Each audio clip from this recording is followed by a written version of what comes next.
শীতকাল মানেই কিছু মুখরোচক আমাদের খেতে ইচ্ছা করে। তো বাচ্চা বলুন বড়ই বলুন এরকম সলিড পিস কিন্তু অনেকেই খেতে খুব একটা পছন্দ করে না। তো আমার বাড়িতেও কিন্তু সেম কেস। তাই এই সলিড পিসগুলো রেখে দিই ঠিক এরকম ধরনের কিছু কিছু আইটেম রান্না করার জন্য। তো সেরকমই আজকে একটা চিকেনের আইটেম আপনাদের সাথে শেয়ার করছি। প্রথমে এই সলিড পিসগুলোকে নিয়ে একটা মিক্সার জারের মধ্যে বেটে নিচ্ছি সামান্য একটুখানি নুন আর একটুখানি জল দিয়ে। এবারে ওই বাটাটার মধ্যে এক এক করে পেঁয়াজ বাটা, রসুন বাটা, আদা বাটা, কাঁচা লঙ্কা কুচি, ধনেপাতা কুচি, একটু নুন, একটুখানি হলুদ, একটুখানি কাশ্মীরি লাল লঙ্কার গুঁড়ো, 2 ঢাকনা মতন ভিনিগার দিয়ে দিলাম একটুখানি গরম মশলার গুঁড়ো আর একটুখানি চাট মশলার গুঁড়ো।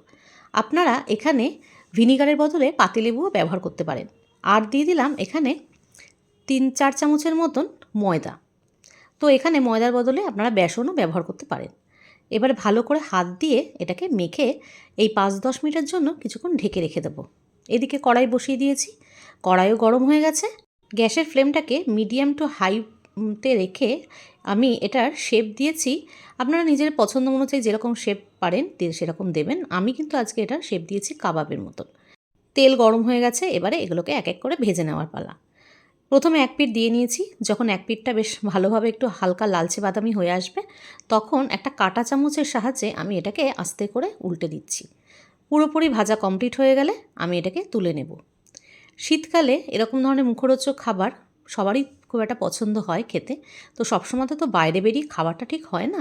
তখন ঘরে এরকম ধরনের যদি চিকেন থেকে থাকে তাহলে চটজলদি এই রেসিপিটা বানিয়ে নিতে পারেন। আমি এটাকে আজকে সার্ভ করছি টমেটো সস আর মেয়োনিজ দিয়ে। তো কেমন লাগলো আজকের ভিডিওটা অবশ্যই আমাকে কমেন্ট করে জানাবেন। ভালো লাগলে একটা লাইক আর শেয়ার করে দেবেন। আর অবশ্যই কিন্তু আমার চ্যানেলটা সাবস্ক্রাইব করতে ভুলবেন না।